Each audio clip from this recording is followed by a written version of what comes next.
dia a todos. Bem-vindos ao webcast da Petrobras com analistas e investidores sobre os nossos resultados no segundo trimestre. É um prazer estar hoje com vocês. Gostaríamos de informar que todos os participantes acompanharão a transmissão pela internet como ouvintes.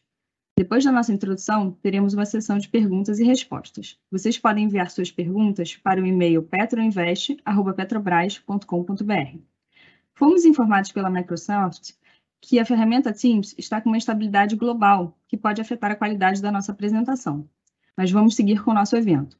Estão presentes conosco hoje Cláudio Mastella, diretor executivo de comercialização e logística, Fernando Borges, diretor executivo de exploração e produção, João Henrique Rittershausen, diretor executivo de desenvolvimento da produção, Juliano Dantas, diretor executivo de transformação digital e inovação, Rafael Chaves, diretor executivo de relacionamento institucional e sustentabilidade, Rodrigo Araújo, diretor executivo financeiro e de relacionamento com investidores, Rodrigo Costa, diretor executivo de refino e gás natural, e Salvador Darran, diretor executivo de governança e conformidade. Para iniciar, passo a palavra para o diretor executivo financeiro e relacionamento com investidores, Rodrigo Araújo, para suas considerações. Por favor, Rodrigo. Obrigado, Carla. Bom dia, pessoal. Um prazer estar aqui com vocês hoje falando dos nossos resultados do segundo trimestre de 2022. Bom, vamos começar falando um pouquinho de segurança, como a gente sempre traz, né, assim, um valor fundamental para a companhia, e a gente segue na nossa trajetória e com diversas ações para manter o nosso nível de taxa de acidentes registráveis por milhão de homens-hora sob controle, abaixo do limite aceitável. A gente tem um programa bastante sólido e tem segurança como um valor fundamental. Obviamente, a gente tem a ambição de não ter nenhuma fatalidade, mas a gente, infelizmente, esse ano tivemos 3 fatalidades, mas seguimos comprometidos em manter a nossa métrica abaixo do limite aceitável e está sempre incorporando as novas e mais sólidas práticas de segurança, então isso é um valor bastante importante para nós. Em relação à nossa agenda ambiental, social e governamental, acho que vale destacar alguns projetos importantes aí no trimestre, né? A gente tem a iniciativa Floresta Viva, que é um match funding organizado pelo BNDES, a Petrobras participando, o objetivo de restaurar 33 mil hectares e capturar 9 milhões de toneladas de carbono, uma atuação em parceria, estamos falando aí, né, de um investimento da ordem de 50 milhões de reais pela Petrobras no período de 5 anos, em que a gente vai ter uma seleção pública do parceiro gestor para a execução da iniciativa, através do Fumbio. Então acho que é um projeto bastante importante e que reforça parte do nosso compromisso com menores emissões e com sustentabilidade e reforça o nosso posicionamento aí de ser uma empresa de baixas emissões e baixo custo. No que diz respeito à intensidade de carbono, nós tivemos um trimestre em que a gente segue bastante bem posicionado em relação às métricas que nós definimos, e aí eu lembro ali embaixo, né, as nossas métricas para 2025, para 2030, não só no segmento de upstream, mas no segmento de downstream também. Tivemos aí os campos de Tupi e Búzios performando mais uma vez bastante abaixo da média da indústria, lembrando que a gente está falando de uma média aí por ordem de 20 kg de CO2 por barril de óleo equivalente, então são campos aí que, né, emitem abaixo de 10 quilos de CO2 por barril de óleo equivalente, então um desempenho bastante importante.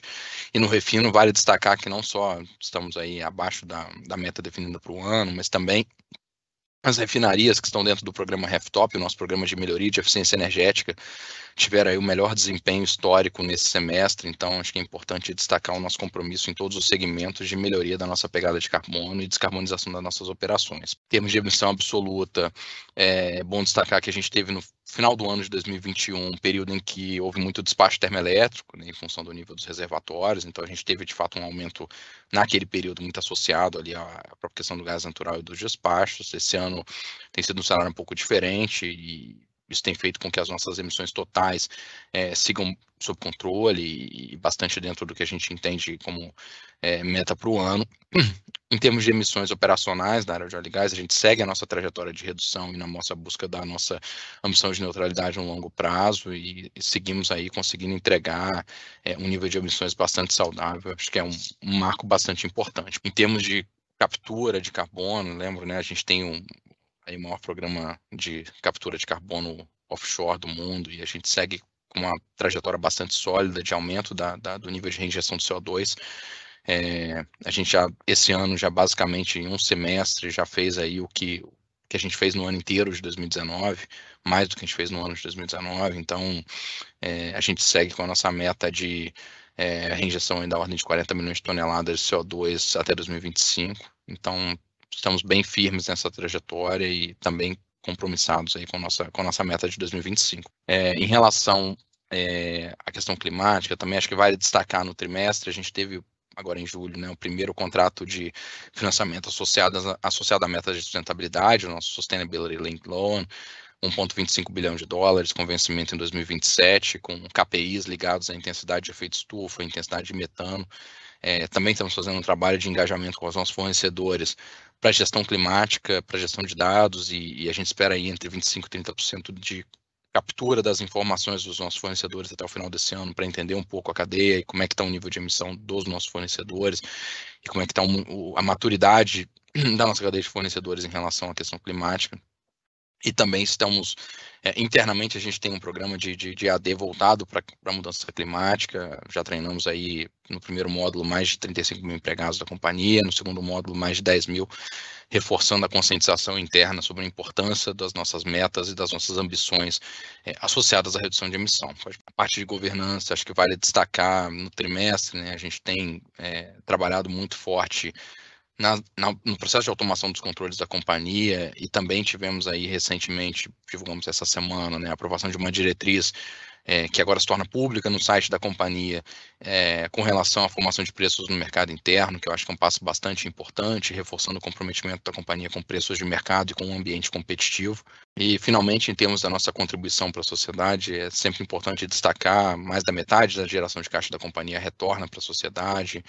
E aí aqui, né, a gente divulgamos ontem, junto com o resultado do nosso relatório fiscal, somente no segundo trimestre de 2022, 77,3 bilhões de reais em pagamentos de tributos para os governos federal, estadual, municipal, além de participações governamentais também. Então, uma contribuição bastante importante e expressiva aí da companhia na parte de pagamento de tributos. Tirando os nossos destaques financeiros do trimestre, a gente teve um trimestre muito sólido em termos de resultados operacionais, com recorde de produção mensal em Búzios, topando a P68, também na parte de exploração, olhando para os prospectos futuros, a gente vem confirmando aí a produtividade esperada no bloco de Alto Cabo Frio Central.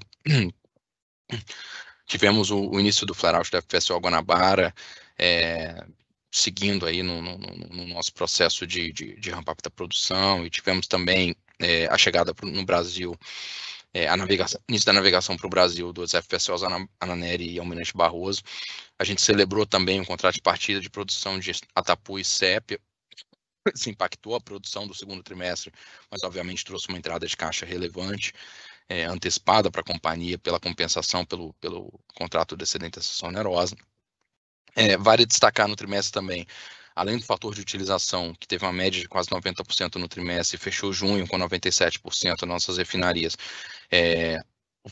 a alta eficiência da nossa atuação integrada, né? A gente divulgou um indicador que mostra a aderência do nosso plano de produção operacional com o que de fato a gente entregou, e se a gente olha a série histórica, esse desvio era da ordem de 2% a 3%, a gente teve um trimestre aí com 0,1% de desvio, vem mostrando um desempenho bastante sólido nesse sentido, ou seja, olhando desde o upstream até o downstream, com toda a logística e com toda a comercialização, um índice de integração na cadeia bastante forte, e um trabalho de gestão muito forte para que a gente consiga maximizar uma produção econômica e rentável e consiga fazer toda a orquestração da nossa cadeia de suprimentos de forma bastante efetiva.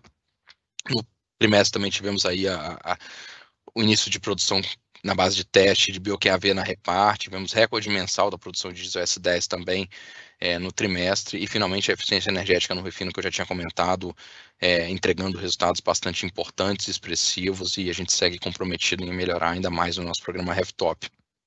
Em termos de desempenho financeiro, um trimestre, os nossos resultados financeiros refletiram esse desempenho operacional sólido, um EBITDA recorrente de 20 bilhões de dólares, um lucro líquido de 11 bilhões de dólares, geramos 14,5 bilhões de dólares de caixa operacional, um fluxo de caixa livre de 12,8 bi de dólares, nosso endividamento mantido bastante confortável, um pouco abaixo do nosso range ótimo, muito mais pela conjuntura de mercado, em que né? A gente tem um mercado de capitais aí bastante desafiador para novas emissões nesse momento. Fizemos aí a colocação do Sustainability Linked Loan, fizemos algumas recompras que o mercado abriu oportunidades interessantes de recompra ao longo do trimestre. Então a gente segue fazendo uma gestão bastante ativa desse endividamento, apesar de não ter muita perspectiva de baixar o nível em si.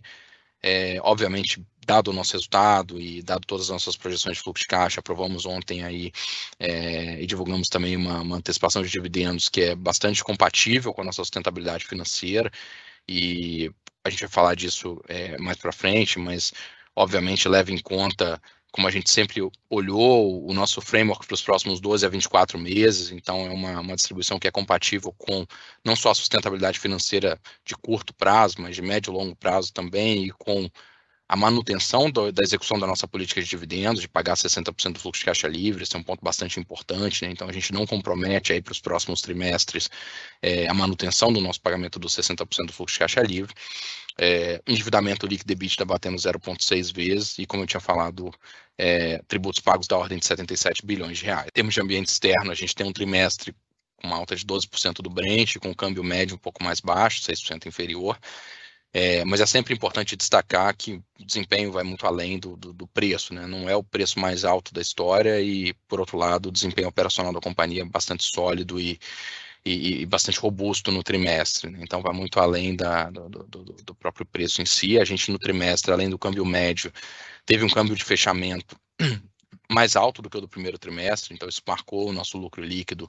Lembrando que a gente tem uma exposição, a companhia tem moeda funcional reais e tem uma exposição cambial que não é financeira, não é econômica, mas é do nosso resultado societário, que marca o nosso resultado societário. Então a gente teve impacto aí de variação cambial negativa no trimestre, mas não é algo que impacta a geração de caixa da companhia e nem que compromete o resultado da companhia. Olhando aí para os nossos compromissos de entrega para os anos, especialmente de 23 e 24, né, a gente tem 5 unidades entrando aí em 2023, tem 3 unidades entrando em 24, a companhia segue num compromisso bastante firme de fazer com que os projetos entrem no prazo. Então a nossa expectativa é que os projetos desses 2 anos entrem dentro dos respectivos anos, e eu acho que é sempre bom lembrar que quase 90% da geração de valor dos projetos ela está muito mais associada à decisão de investimento e à execução do projeto de investimento, ou seja, uma boa decisão, um bom FID de como explorar a jazida e uma boa execução de entregar os projetos no prazo, ela é fundamental para capturar o valor dos projetos. Então a gente segue muito comprometido nisso. A gente vê que tem várias unidades já em fase final de comissionamento, ou já em navegação, ou já em teste, então é bastante avançado. A gente vê a campanha de poços também bastante robusta, e também a parte de sistemas submarinos de EPCI contratados, ou frota Petrobras. A mesma coisa se reflete no ano de 2024, então a gente segue bastante comprometido em assegurar que tudo que a gente tem de projeto para fazer nos anos de 23 e 24 esteja aí substancialmente executado, contratado e dentro dos prazos para garantir o primeiro óleo conforme previsto. Como eu falei mais cedo, um trimestre em que a gente tem um EBITDA bastante sólido, um EBITDA recorrente aí da ordem de 20 bilhões de dólares, e obviamente, né, a gente teve melhores resultados não só em função dos preços de petróleo, mas também com vendas de derivados e gás natural. Eu vou falar um pouco mais para frente, mas a gente teve um trimestre também que teve menores volumes de importação de GNL. A gente vê que o segmento de upstream, a gente teve um impacto importante da valorização do Brent. No segmento de downstream, como eu falei, a gente teve menores resultados com vendas de derivados, principalmente diesel, gasolina e QAV. Uma aderência muito alta ao planejamento operacional, então isso tem facilitado bastante a companhia ter um giro eficiente, ter resultados sólidos. Quando a gente olha, mesmo a custo de reposição, o resultado do trimestre bastante sólido aí no nosso downstream, o segmento de gás e energia voltando aí, depois de 2 trimestres, voltando a resultados positivos. Um esforço grande da companhia, não só de renovação e ajuste dos seus contratos que vem acontecendo, mas também fruto de um ambiente que a gente está tendo um menor despacho termoelétrico, está tendo um nível de importação de GNL menor do que no ano passado, né? A gente lembra que o segundo semestre do ano passado foi bastante pressionado por importações de GNL.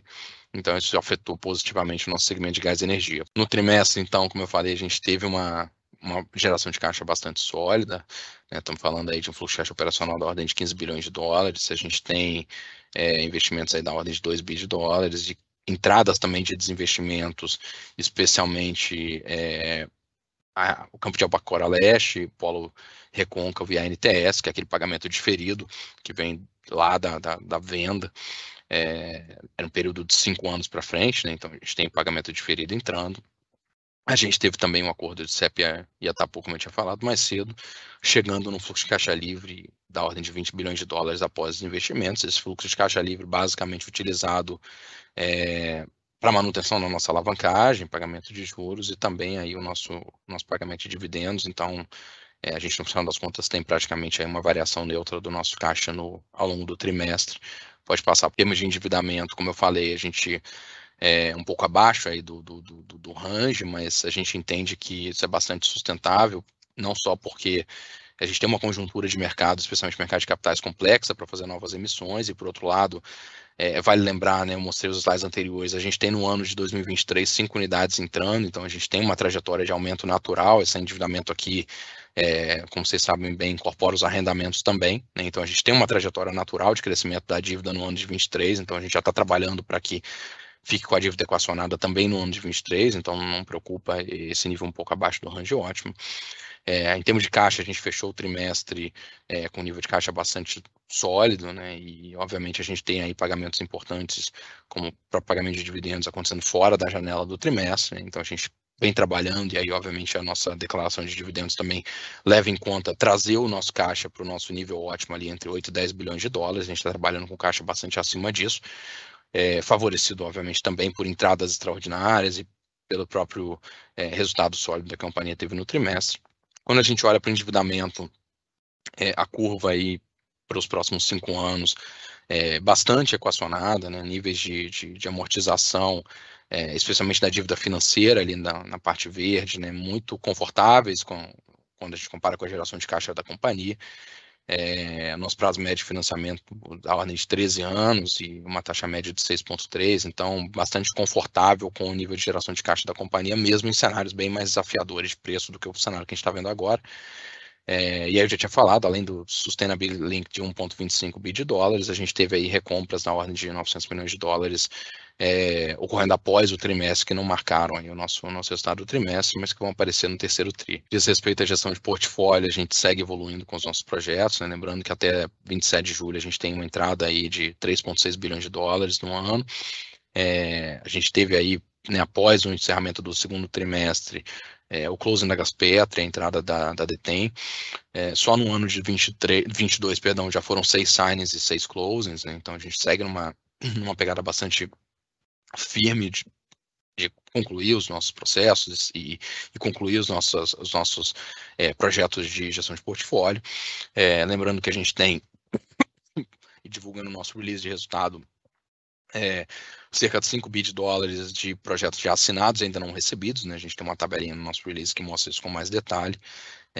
Obviamente a gente espera converter esses signings em closings o mais rápido possível e segue comprometido nessa trajetória. No que diz respeito ao lucro líquido do trimestre, a gente então tem um resultado de 11 bilhões de dólares, 9,1 de lucro líquido recorrente. A gente tem, como eu falei mais cedo, teve um impacto relacionado à variação cambial, câmbio de final de período. Então isso impactou aí o nosso resultado do trimestre, mas ainda assim um resultado bastante importante. Finalmente, como eu tinha comentado mais cedo, a gente anunciou ontem, junto com os resultados, um pagamento de dividendos de R$ 6,73 por ação, totalmente compatível com a nossa geração de caixa, com a sustentabilidade financeira. A companhia tem um framework já bastante estabelecido e conhecido por vocês, que a gente roda trimestralmente, de como fazer as nossas análises em relação à capacidade da companhia de pagamento de dividendos. A gente considera, obviamente, primeiramente a fórmula. Nosso primeiro compromisso é cumprir os 60% do fluxo de caixa livre. A gente segue comprometido em cumprir isso pelos próximos trimestres também. A declaração que foi feita ontem, obviamente, leva isso em consideração, a aplicação da fórmula nos próximos trimestres.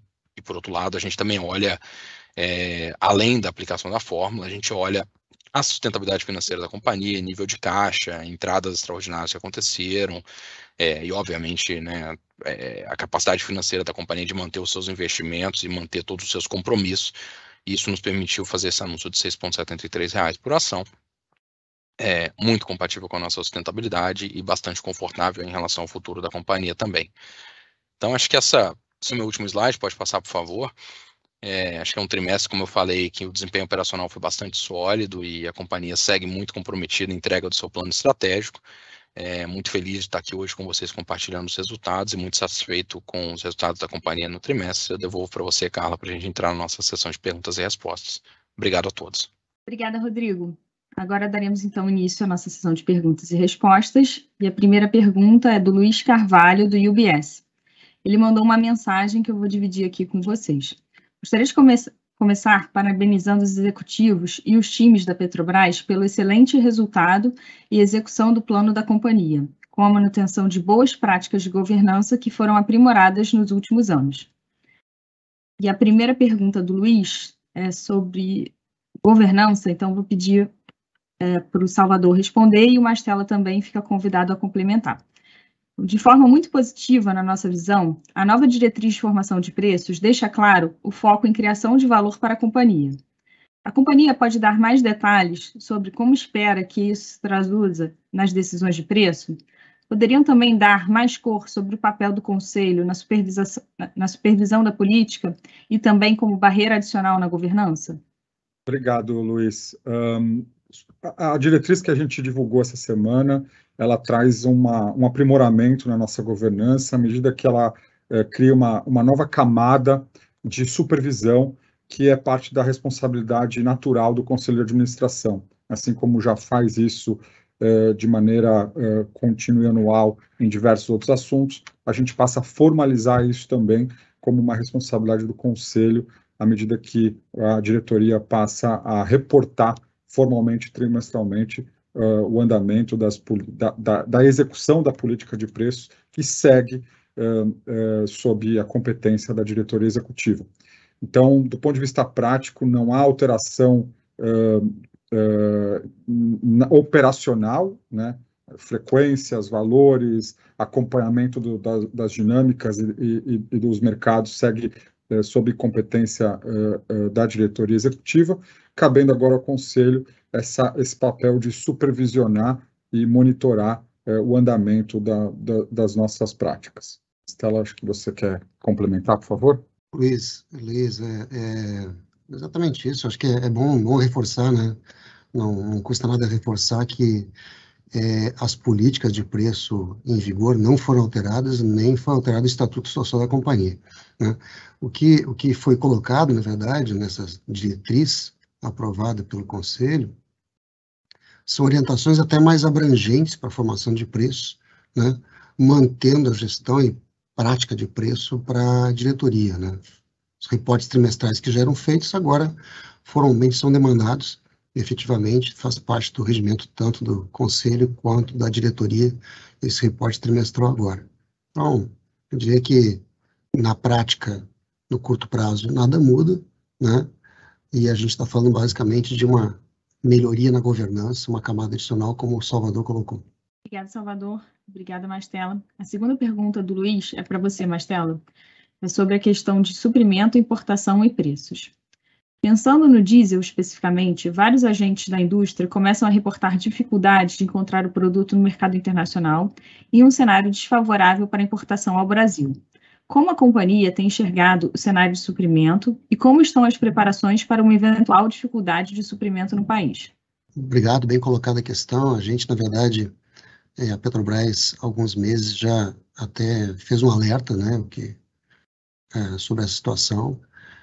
De lá para cá, algumas coisas evoluíram, a gente ainda enxerga com cautela o cenário de diesel nos próximos meses, em função do aumento sazonal da demanda no segundo semestre, inverno no hemisfério norte, menor oferta e disponibilidade de exportações russas, ou seja, o refino da Rússia está um pouco limitado, paradas programadas de refinarias aqui no Brasil, e eventuais indisponibilidades de refino nos Estados Unidos, no Caribe, por conta de furacões, da temporada de furacões agora no segundo semestre, né? Isso não é uma garantia de acontecer, mas é uma possibilidade razoável de acontecer, né? Em função disso, a gente está constantemente avaliando a oportunidade de mercado, né? Hoje, em particular, a gente não está tendo dificuldade de adquirir diesel dos fornecedores tradicionais, estou falando de Ásia, Índia, Estados Unidos, né? Onde a gente já faz aquisições de forma habitual. Para garantir, até em coerência com o nosso alerta feito no início alguns meses atrás, né, para garantir que os nossos clientes continuem sendo bem atendidos, a gente reavaliou os nossos níveis de estoque de diesel para o segundo semestre e antecipamos algumas compras, buscando melhorar o nosso nível de atendimento ou garantir o nosso nível de atendimento para os nossos clientes nesse período. Tá? Claro que, dado o cenário de incerteza, né, o fato da gente ter os nossos traders, negociadores, né, nos nossos escritórios no exterior, seja na Ásia, na Europa, nos Estados Unidos, permite que a gente monitore os fluxos de derivados, estoques, demandas regionais e movimentações, e com isso a gente se posiciona melhor. Da mesma forma que a gente faz com o petróleo, a gente faz também com derivados, no caso o diesel, que é um ponto mais sensível nesse momento. Obrigada, Mastella. A segunda pergunta é do Bruno Montanari, do Morgan Stanley, e é para o Rodrigo Araújo. Rodrigo, em relação aos dividendos, faz sentido interpretar que esses valores distribuídos acima da fórmula do fluxo de caixa livre são antecipações referentes ao segundo semestre do ano? E também que a companhia fez oportunamente por contar com uma posição de caixa muito robusta? Ou seja, faz sentido assumir que as distribuições no segundo semestre sejam mais próximas da fórmula de 60% do fluxo de caixa livre? Obrigado, Bruno, pela pergunta. Acho que, assim, comentei um pouco na apresentação, né? Assim, na verdade, o que a gente sempre faz é a gente modela ali os próximos 12/24 meses, assumindo, obviamente, trajetórias possíveis ali de preço, de crack spread, etc. Então, a gente faz uma análise de risco dos próximos 24 meses, levando em consideração o cumprimento da fórmula, né, nos trimestres seguintes. Então, a gente assume como premissa básica que vai cumprir ali os 60% do fluxo de caixa livre nos trimestres que vão vir. De fato, a gente teve um trimestre com bastante entradas aí de caixa ao longo do trimestre e um nível de preços bastante elevado, mas, obviamente, assim, é difícil fazer algum tipo de comentário em relação ao que vai acontecer no terceiro trimestre. Obviamente vai depender muito do cenário, mas com relação ao cumprimento da fórmula, a gente sempre olha para frente para assegurar que qualquer distribuição que a gente propõe não comprometa a entrega ali da nossa proposta da política de dividendo dos 60% do fluxo de caixa livre nos trimestres que vão vir pela frente, tá? Obrigado pela pergunta. Obrigada, Rodrigo. A segunda pergunta do Bruno também é para você e é sobre dividendos. Ainda em relação aos dividendos, num eventual cenário de queda de preço de petróleo, muita volatilidade ou incerteza nos mercados em geral, a companhia poderia distribuir menos do que os 60% no segundo semestre, dado que a distribuição no primeiro semestre já contempla uma boa parte da distribuição mínima para o ano? Bom, Bruno, acho que na primeira pergunta eu tinha comentado isso, né? Mas só lembrando que, assim, né, a gente tem o nosso compromisso bastante firme de distribuir os 60% do fluxo de caixa livre, né? Então, acho que isso aí, toda vez que a gente modela, a gente leva isso em consideração. Então, nenhuma das antecipações que foi feita compromete o nosso cumprimento com a fórmula nos trimestres seguintes. O que acontece, na verdade, isso está totalmente correto, né, em relação à volatilidade, incerteza no cenário, eventualmente algum risco de recessão global. O que a gente tem na prática é que a gente leva em conta a própria fórmula, né, ela se ajusta a um cenário de eventual mudança de nível de preço, né? Assim, o percentual do fluxo de caixa livre ele vai acompanhar, obviamente, o que estiver acontecendo no cenário, né? Então, isso traz também um conforto que, num cenário de uma eventual redução mais drástica de preço no cenário externo, e nos nossos preços, consequentemente, a gente automaticamente ajusta ali os 60% do fluxo de caixa livre. Então, acho que quanto a isso, a companhia está bastante confortável e faz as distribuições de maneira bastante responsável, tá? Obrigado pela pergunta. Obrigada, Rodrigo. A nossa próxima pergunta é do Christian Aldi, do Santander, e ele mandou uma mensagem para a gente. Gostaria primeiramente de parabenizar o time pelos excelentes resultados operacionais e o contínuo pagamento de dividendo acima do esperado. A primeira pergunta do Christian é para o Salvador, e o Mastella também pode complementar, sobre a nova diretriz de preços. Embora a nova diretriz mantenha a decisão de fazer alterações de preços nas mãos da diretoria, como a empresa se beneficia de ter o conselho fiscalizando o processo trimestralmente? Obrigado, Christian. Como eu disse antes, essa nova camada, ela só robustece a nossa governança, à medida que a gente tem o conselho supervisionando e monitorando, para, de fato, garantir o bom andamento de todas as disciplinas operacionais da empresa, tanto do ponto de vista de investimentos, né, CAPEX, orçamento, etc., agora também com essa visão de supervisão sobre as estratégias comerciais. E, na prática, isso traz mais transparência, mais equilíbrio, mais robustez, e, como a gente expressa de uma maneira bastante inequívoca na própria diretriz, gerando mais valor para a companhia. Eu queria só fazer um complemento. Eu acho que desculpa atrapalhar, mas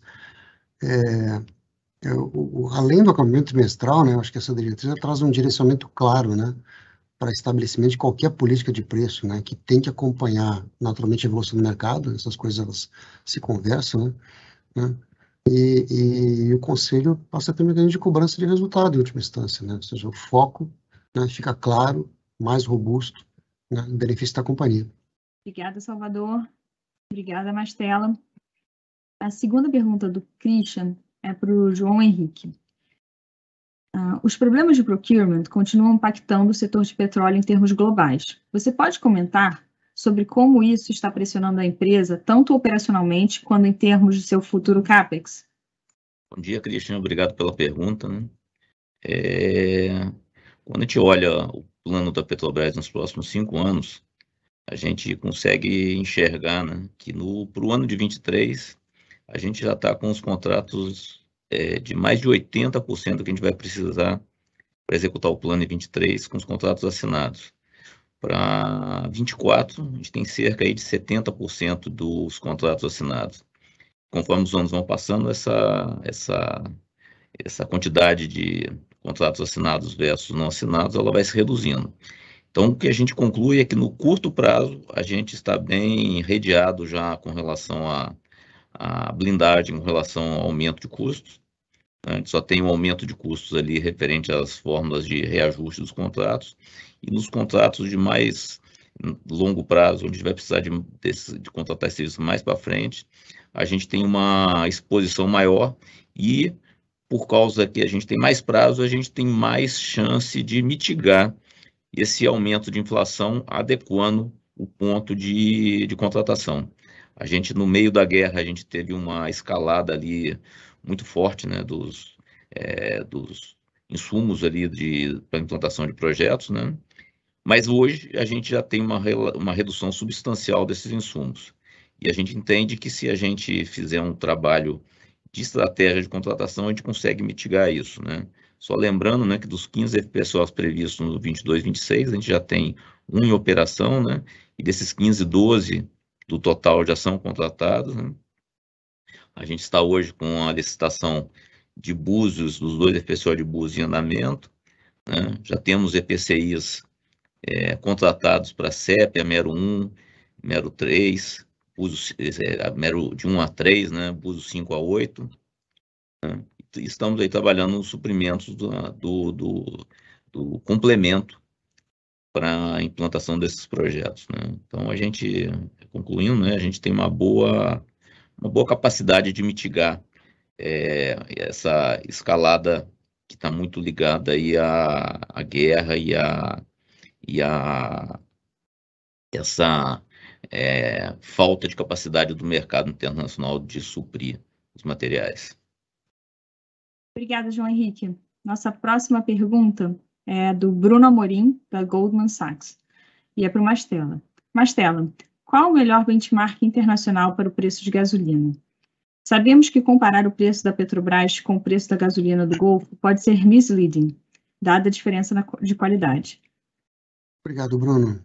Essa questão é bem interessante mesmo. Na verdade, é muito comum se fazer comparações diretas entre o preço da gasolina no Brasil com a gasolina americana ou negociada no mercado americano. A diferença é que a gasolina no Brasil, ela necessariamente recebe 27% de etanol na mistura, a gasolina que você consome no automóvel. A gasolina que é comercializada internacionalmente, ela não contém etanol.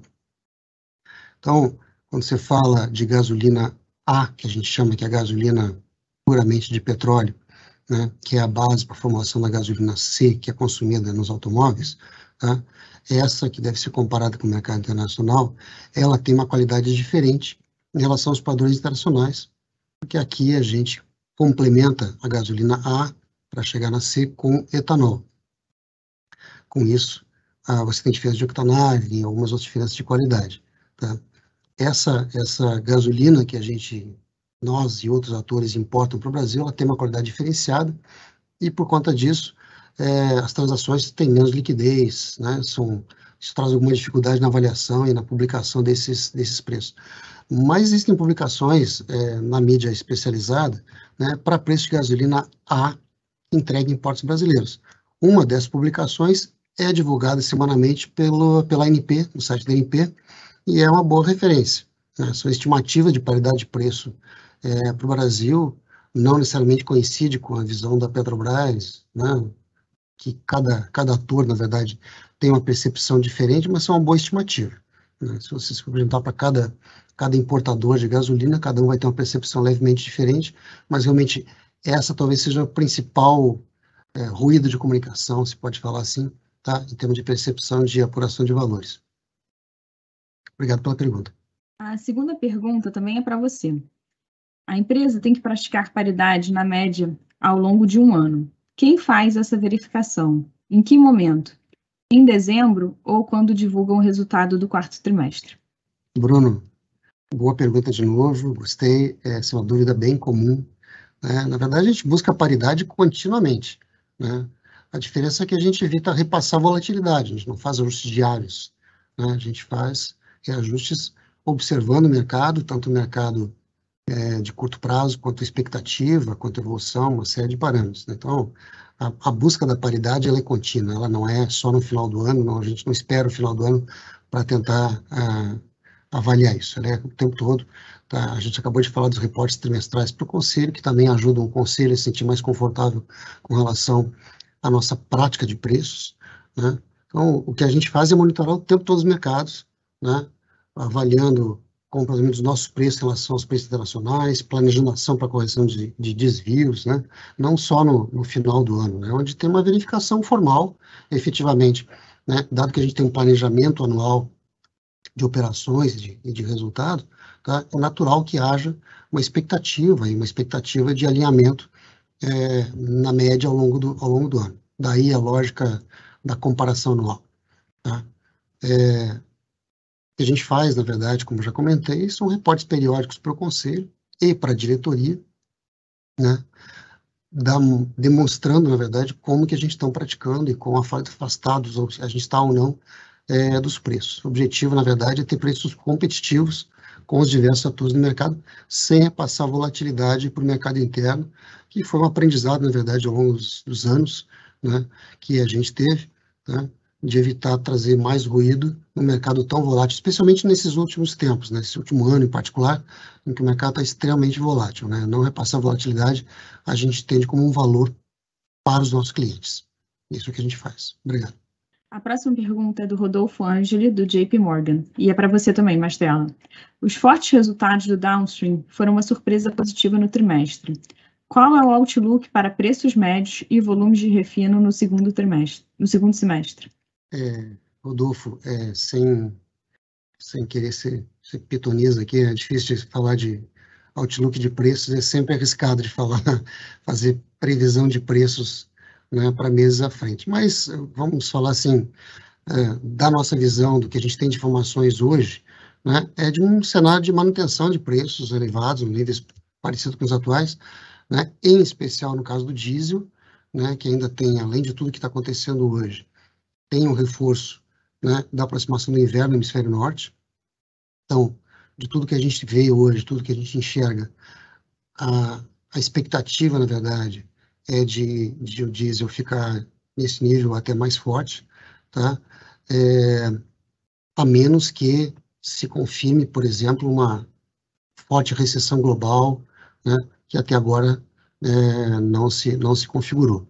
Então, dado que a gente está vendo hoje, a gente enxerga o mercado andando razoavelmente de lado com o reforço possível para o diesel no final do ano.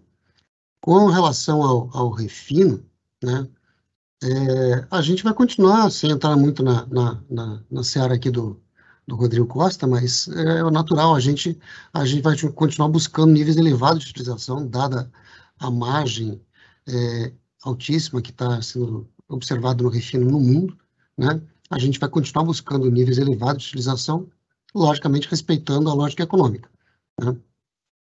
É bom lembrar, claro que no segundo semestre, como temos ao longo do tempo, mas nesse segundo semestre a gente tem algumas manutenções programadas de refinarias, né, que são necessárias para garantir a operação segura e confiável das nossas refinarias. Isso é natural e isso é necessário. É isso. Espero ter esclarecido. Obrigada, Mastella. A segunda pergunta do Rodolfo é para o Rodrigo Costa. Rodrigo, a reversão de resultado operacional no segmento de gás e energia foi uma contribuição positiva no resultado do segundo trimestre de 2022. Esperam um novo aumento de demanda de termoelétrica no segundo semestre do ano? Bom dia, Rodolfo.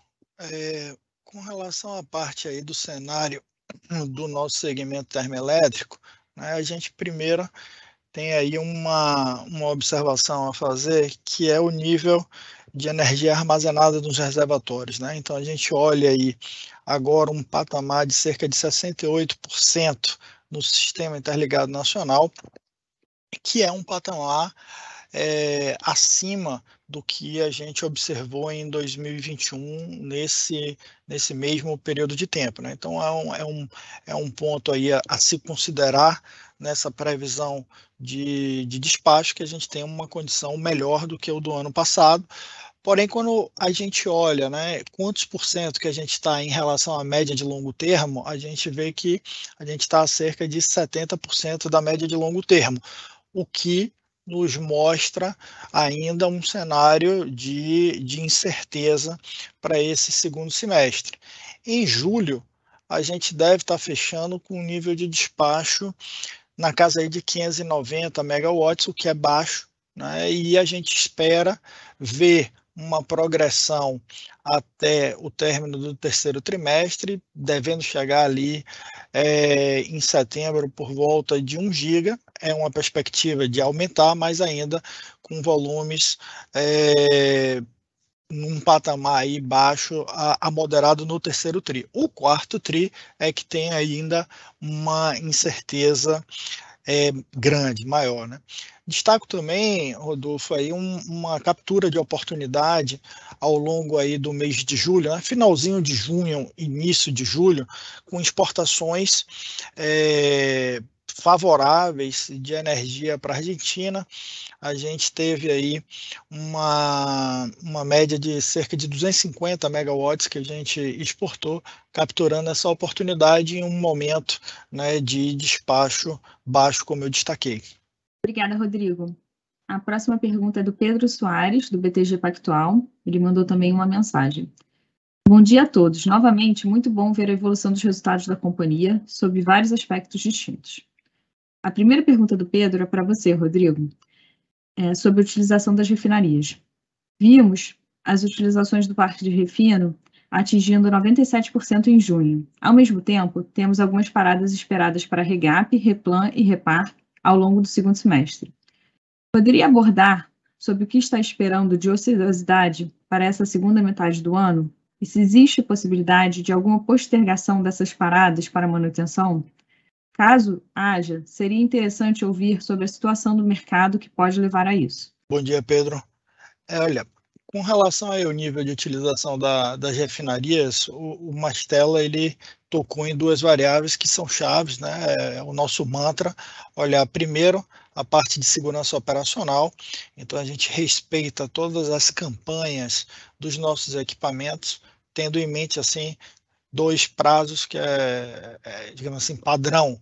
Então, quando a gente olha uma campanha de destilação, a gente está olhando ali uma campanha de 6 anos, uma campanha de um craqueamento catalítico, uma campanha de cerca de 5 anos. Então, a gente tem que respeitar as condições operacionais, as condições de segurança. Então, esse é um primeiro ponto, que a gente coloca aqui dentro da companhia, que segurança para a gente é valor, né? Não é prioridade.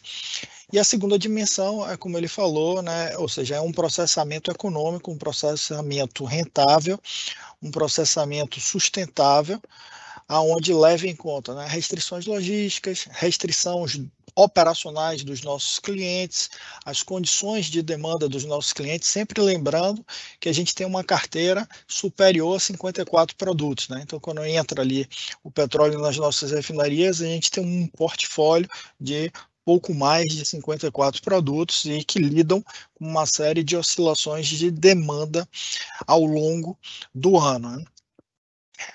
Considerando todas essas variáveis, a gente observa agora, né, o terceiro trimestre já começando bastante forte, né? Então a gente tem aí um mês de julho, só para você ter uma noção, ontem a gente fechou o dia em 99%, né? Anteontem 98%, a gente deve estar chegando aí no mês de julho ao redor de uma utilização de 94% do nosso parque, né?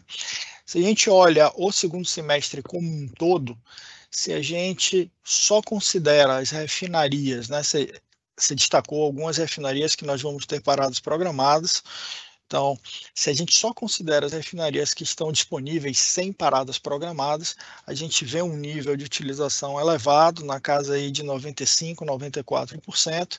Se a gente considera o impacto dessas paradas que você mencionou, a gente vai para um nível de cerca de 86% ao longo do segundo semestre, né? As condições de mercado, o Mastella também já destacou, a gente vê um mercado puxando fortemente diesel, né? Aí ao longo aí dos meses de agosto, setembro e outubro, patamares bastante elevados, e para isso que a gente vai buscar saturar as unidades de conversão que estão disponíveis dentro dessas taxas que eu comentei. Obrigada, Rodrigo. A próxima pergunta do Pedro é para o Fernando Borges. Fernando, vimos nos últimos 2 meses algumas paradas importantes para a manutenção impactando a produção da companhia. Sabemos que o guidance ainda está mantido para o ano, mas se puder passar um pouco mais de cor sobre como vê a evolução de produção no segundo semestre e se entende que há algum upside para a produção anual ficar mais perto do topo do guidance. Bom dia, Pedro. Gente, temos que entender que nós temos 60 plataformas de produção hoje operando e que precisam de manutenção e atenção. No primeiro semestre, tivemos 22 paradas, né, uma perda média de 212 mil barris de óleo equivalente dia. Segundo semestre, nós temos uma previsão de 28 paradas, com a perda semelhante, 212, apesar do maior número de paradas, a estimativa é de 217 mil barris de dia de óleo equivalente. Como upside, né, nós temos aí para esse segundo semestre, né, ramp-ups, né, do FPSO Carioca em Sépia, né, e a gente, na Bacia de Santos, a gente tem 3 novos poços aí, dentre eles lá Sépia.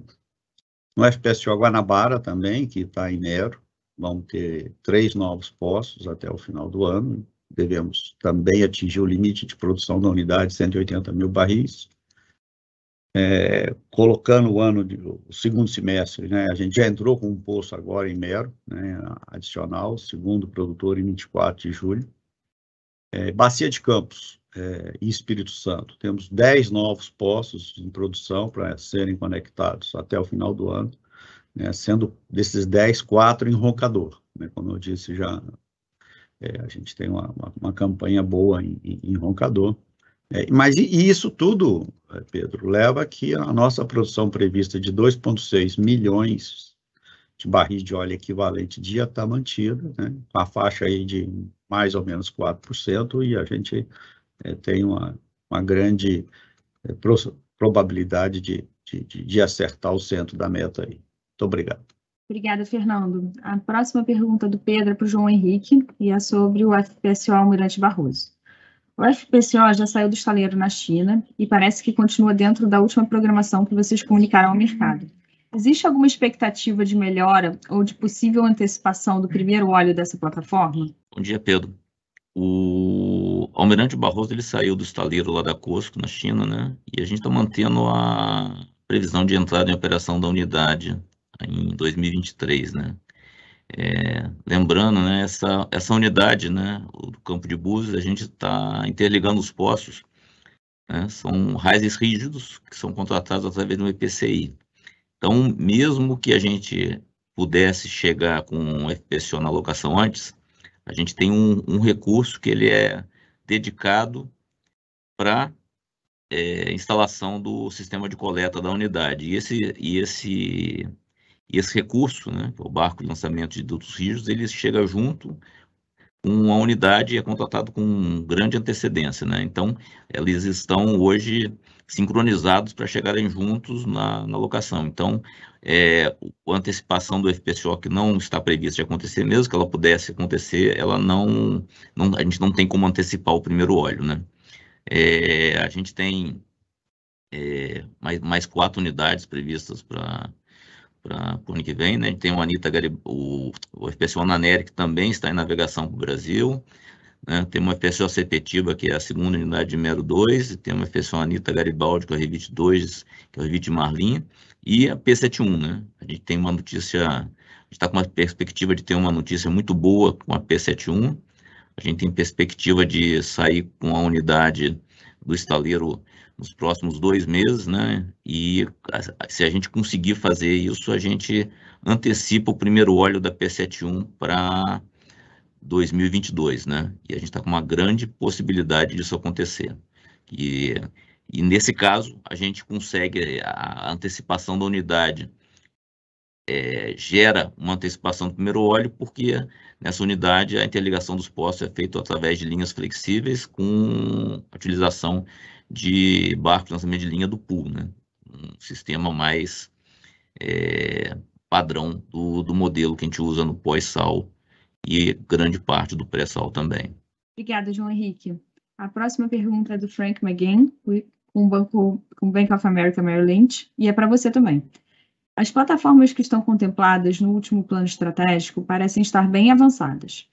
Você poderia detalhar um pouco como está vendo esse mercado de contratação de plataformas em termos de oferta e demanda? Como você tem avaliado a possibilidade de voltar para o modelo de plataformas próprias? As 15 unidades contempladas no último plano de negócio, né, a gente já falou aqui, o FPSO Guanabara já entrou em produção, vem apresentando resultados muito bons, e a gente tem 11 FPSOs em fase de execução, 5 deles ainda com data de entrada em 23. Em contratação, a gente tem 2 unidades que estão em bid hoje, né? São Búzios 9 e 10. Né? A licitação permite que a gente contrate 9, 10 e 11. Né? A gente já recebeu proposta em maio, né? A gente já fechou os preços do lote A, que visa a contratação da P80, né, que é a unidade para Búzios 9, e estamos em processo de negociação do lote B, né. Junto com as unidades de Búzios 6 e 8, né, P78, P79, né, esses processos marcam aí o retorno da Petrobras à contratação de unidades próprias, né, são unidades que a gente entende que vão gerar muito valor para a Petrobras no futuro, né. Quando a gente olha o passado, né, nos últimos 6 anos, a gente teve 13 unidades que entraram em produção, que são responsáveis por 50% da produção da Petrobras hoje. Essas 15 unidades que vão entrar em produção nos próximos 5 anos, elas vão ser responsáveis por 40% da produção da Petrobras no ano de 2026. Então, a gente precisa garantir, né, como o Rodrigo já falou, né, a nossa disciplina de implantação de projetos para poder garantir o resultado futuro da companhia. A decisão com relação à unidade própria fretada, né, é uma decisão 100% econômica, né? A gente avalia todas os prós e contras dos 2 modelos de contratação e também o econômicos, né? Os indicadores econômicos das 2 opções e também as condições de mercado por uma licitação. A gente tem uma preocupação muito grande para não sobrecarregar o mercado, nem com uma opção, nem com outra, porque isso pode gerar aumento de custos no longo prazo para a companhia. Obrigado pela oportunidade de responder. Obrigada, João Henrique. A segunda pergunta do Frank é para você, e o Rodrigo também pode complementar. Como vocês têm enxergado a questão de inflação de custos na indústria? Quais seriam os subsetores de oil service que vocês mais têm visto um aumento de preços? Como vocês têm olhado o mercado de embarcações de apoio? Essa inflação de custos, né, ela não é um privilégio da indústria do petróleo, né? Essa oscilação de mercado tem corrido no mundo inteiro em todas as atividades, né? Como eu já falei na outra pergunta, né? Para o ano de 23, né? A gente tem 80% de tudo que a gente vai precisar já contratado. Para 2024, a gente está na faixa ali de 70% e isso vai reduzindo conforme o tempo vai passando. Então, a gente tem uma flexibilidade para tentar atenuar e amortecer esses efeitos da inflação no longo prazo, né? A gente não tem como deixar de enxergar, né, que tem alguns mercados, né? Acho que um dos que a gente tem verificado no curto prazo uma elevação mais sustentável ali é a parte de mercado de sondas, né? Que a gente tem visto um crescimento das taxas diárias em função aí da maior utilização e previsão de maior utilização das unidades, né? A gente tem visto muitas operadoras de sonda tirando as sondas do cold stack, né? E colocando em operação, e essa operação de tirar do cold stack e colocar em operação, ela exige investimentos maiores, que leva que as taxas diárias subam junto com esse movimento, né? Com relação a embarcações de apoio, hoje a gente tem um mercado bem maior, e isso facilita que a gente tenha uma manutenção maior de preços e o efeito da alta do petróleo demore mais a chegar. Obrigada, João Henrique. Não sei se o Rodrigo quer complementar. Eu posso seguir. Não, o João já deu uma aula aí. Tá ótimo. Então, a próxima pergunta é do Regis Cardoso, do Credit Suisse. Ele também mandou uma mensagem para a gente. Parabéns à diretoria e a toda a empresa pelos excelentes resultados, de fato memoráveis. E a primeira pergunta dele é para o Rodrigo Costa. Rodrigo, sobre o impacto da importação do GNL. O nível de preços de GNL está ainda em patamar bastante elevado no mercado internacional. Após o episódio de redução de importação do gás da Bolívia, qual é a necessidade da Petrobras de importação de GNL? Como isso tem impactado o terceiro trimestre? Como eu falei, né, assim, a gente teve aí uma melhora, né, no cenário hidrológico, e aí daí isso obviamente reflete na otimização do nosso portfólio de suprimento de GNL, né? Quando a gente olha, para você ter uma dimensão, quando a gente olha esse ano, a gente deve estar encerrando o ano aí com cerca de 30 cargas de GNL, e se a gente olha o ano passado, a gente estava ali num patamar de 112 cargas, né? Então realmente tem uma redução aí considerável. Dessas 30 cargas, a gente já tem aí fechadas 26 cargas. Quando a gente olha em específico, né, de julho a dezembro, como você estava ali comentando mais o terceiro trimestre, a gente, desse universo de cargas que eu falei, a gente tem ali a expectativa de ter 11 cargas, dessas 11, 7 nós já temos aí essas cargas contratadas, né? Agora, onde está o nosso ponto de incerteza nesses números que eu te falei? É na virada entre o terceiro TRI e o quarto TRI, né, onde a gente vai ver ali as condições de término do período seco, e aí daí, obviamente, a gente pode ser que tenha impactos nessas expectativas em relação ao despacho do segmento termoelétrico, mas no melhor conhecimento que a gente tem nesse momento, a gente tem esses horizontes de operações de importação de GNL. Obrigada, Rodrigo. A segunda pergunta do Regis é para o Fernando Borges. Alguma expectativa de data para o fechamento da transação de opção de compra da participação de 5% em Búzios pela Sinuc? Bom dia, Regis. Esse processo, do que concerne das atividades entre os parceiros, já todo concluído.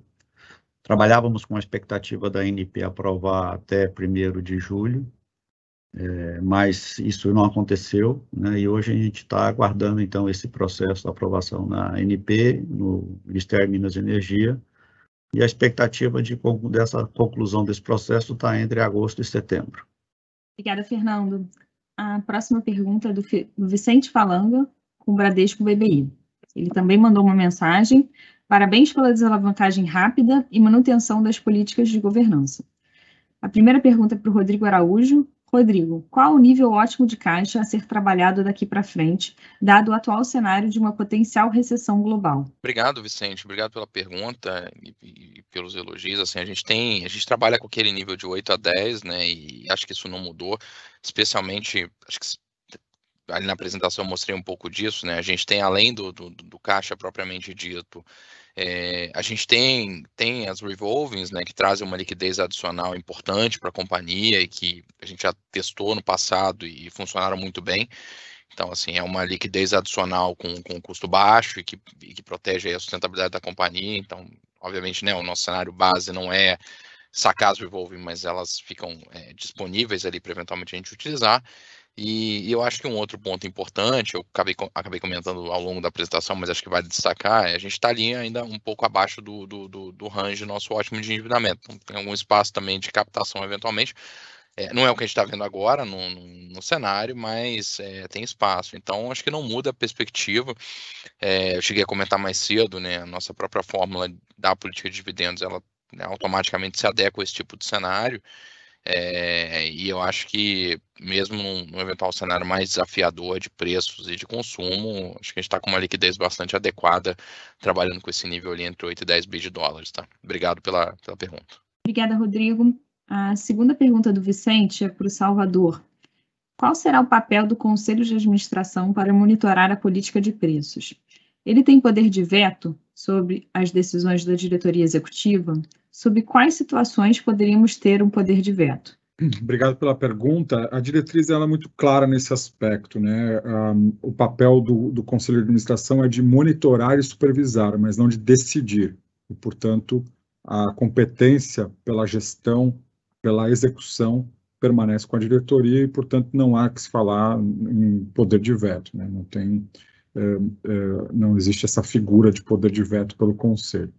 Como a gente ressaltou antes, de fato, formalizar uma prática que a gente já possui de reportar, de garantir que o Conselho tenha visibilidade e exerça seu papel de fiscalização, e principalmente garantir que, de fato, a diretoria esteja atingindo e gerando o valor esperado para a companhia.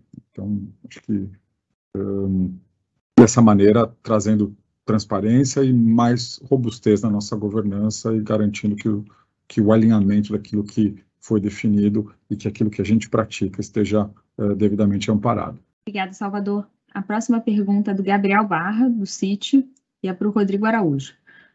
Rodrigo, considerando o último fato relevante e as notícias recentes sobre a venda de Aguacora, vocês poderiam nos passar um update dos próximos passos em relação à venda desse ativo? Existe possibilidade de negociar o ativo deixando o forno de fora ou mesmo mudando possíveis earnouts? Obrigado, Gabriel, pela pergunta. Bom, acho que em relação ao processo em si, segue no status que a gente divulgou recentemente no comunicado, o processo segue em aberto em negociação com o potencial comprador.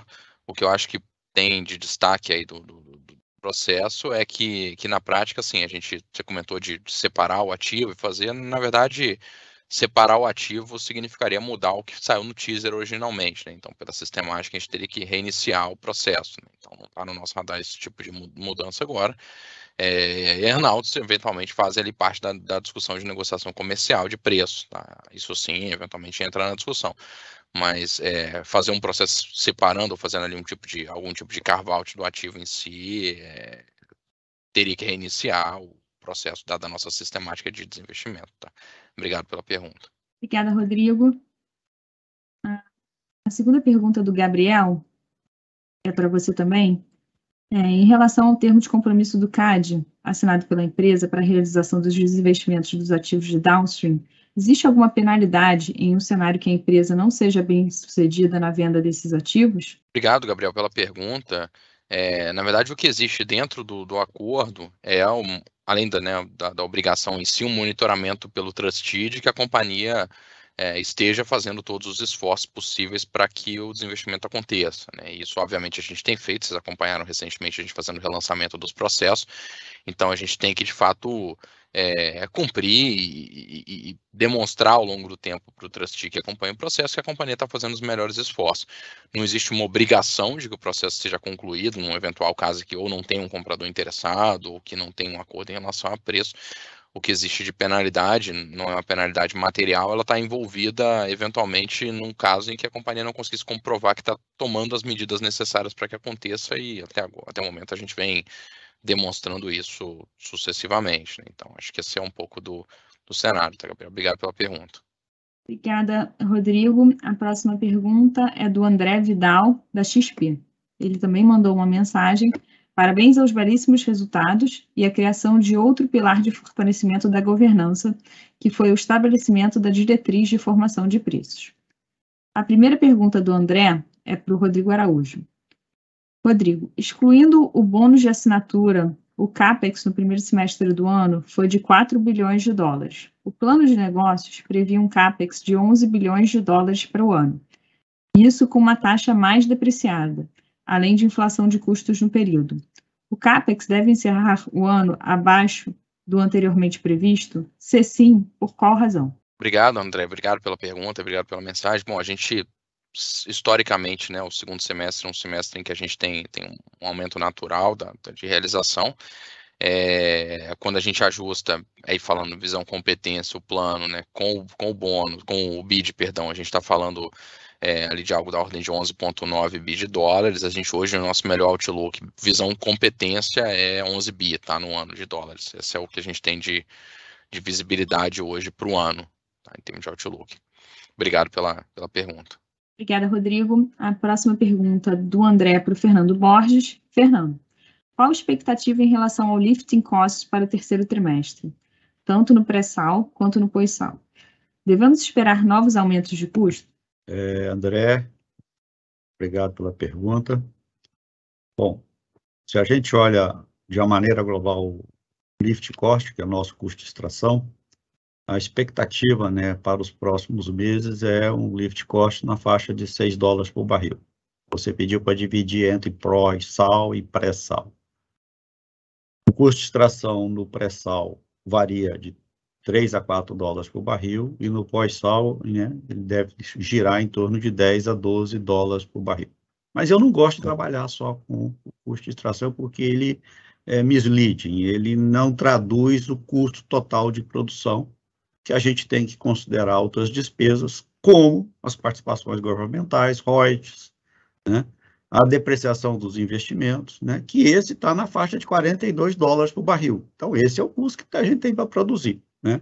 A gente vê equivocadamente, às vezes, a imprensa usando, né, como é que pode aí com $3 por barril vender o óleo a 90, $100 o barril?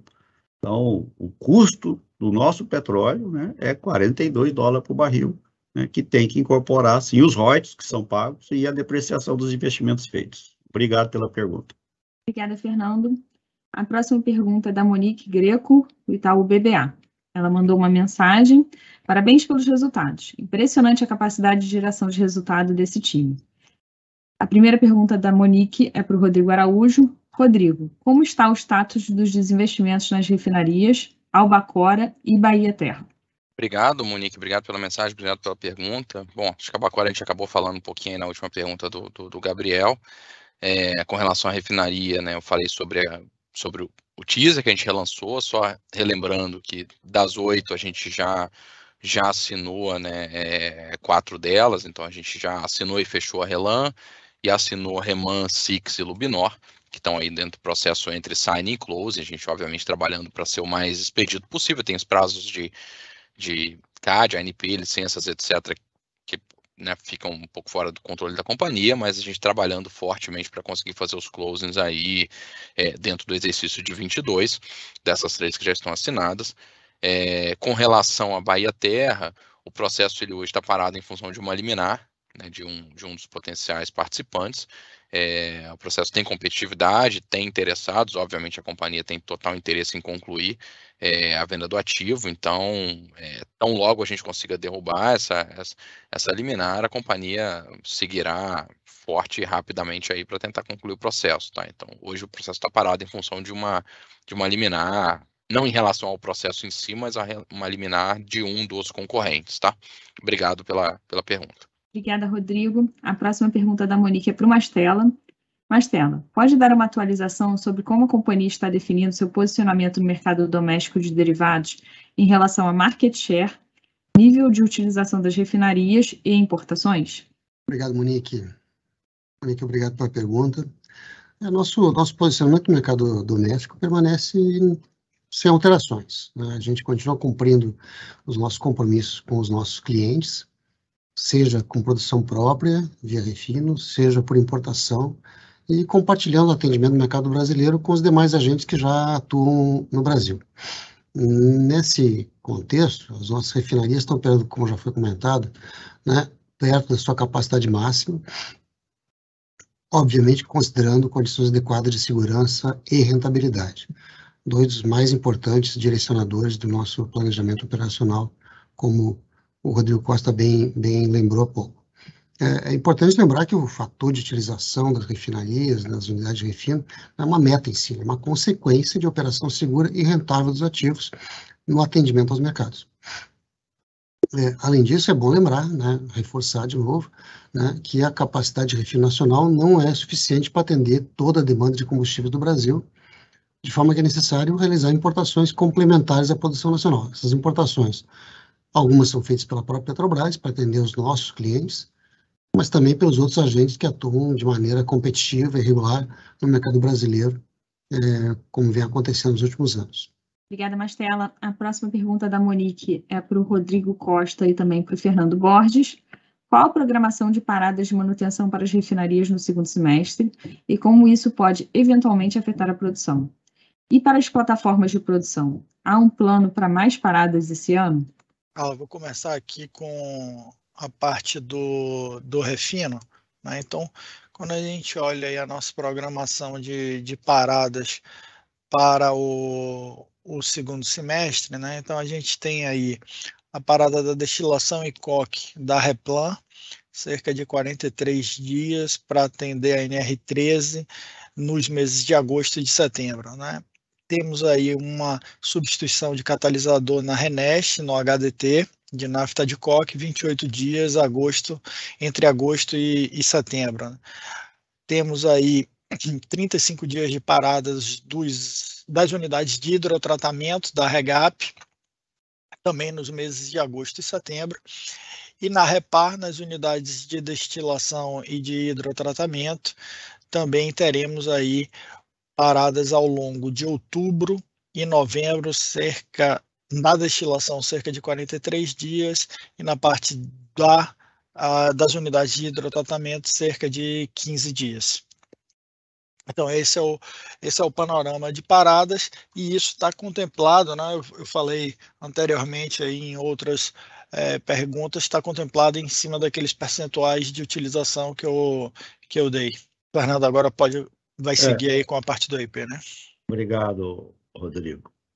Monique, sim, a resposta, né? A gente tem uma previsão de mais 28 paradas, do total de 60 plataformas. Plataformas de petróleo, que o carro da gente, a gente para a cada 5 mil quilômetros para trocar o óleo, se for óleo sintético a cada 10 mil quilômetros. As plataformas, elas têm uma rotina de parada para cumprir uma série de inspeções de segurança reguladas por normas, NR13, por exemplo, é uma delas. Então, elas têm uma programação de parada até para reparar filtros, troca, tem uma série de coisas a serem feitas. E 60 plataformas, né? Então, significa que nesse ano de 2022 nós vamos parar 50 plataformas de forma programada. A gente teve esse ano, né, um número um pouco maior, né, devido à retomada de algumas paradas postergadas devido à pandemia, onde a norma permitia, a gente estendeu a parada, então a gente acumula uma hora em 2022, né, mas todas essas paradas estão previstas na nossa meta de produção e a gente vai, com certeza, grande probabilidade, atingir a meta de produção de 2022 de 2,6 milhões de barris de óleo equivalente. Vou lembrar, né, essa é a produção própria Petrobras, nós operamos nessas plataformas, essas 60 plataformas, produzem 3,6 milhões de barris de óleo equivalente, né, que tem a produção dos nossos sócios, né? Então, a produção que operamos com as 60 plataformas é 3,6 milhões de barris de óleo equivalente. Obrigada, Fernando. E a nossa última pergunta é do Conrado Wegner, do Safra, e é para o Rodrigo Costa. Rodrigo, em relação às distribuidoras de gás que tinham liminares para suspender o aumento de preços, houve alguma evolução nesse assunto? Existe alguma negociação direta da companhia com elas? Houve avanços materiais ao longo do segundo trimestre, né? Nós estamos num constante diálogo e numa mesa de negociações com as distribuidoras que têm ações, né? Sejam liminares ou outras demandas referentes, né, à renovação de contratos de janeiro, entre dezembro de 21 e janeiro de 22, e temos a expectativa de estar concluindo aí ao longo do terceiro trimestre um entendimento a respeito dessas questões. Obrigada, Rodrigo. Obrigada a todos. Encerramos nesse momento a nossa sessão de perguntas e respostas. Caso haja perguntas adicionais, vocês podem enviar ao nosso time de RI.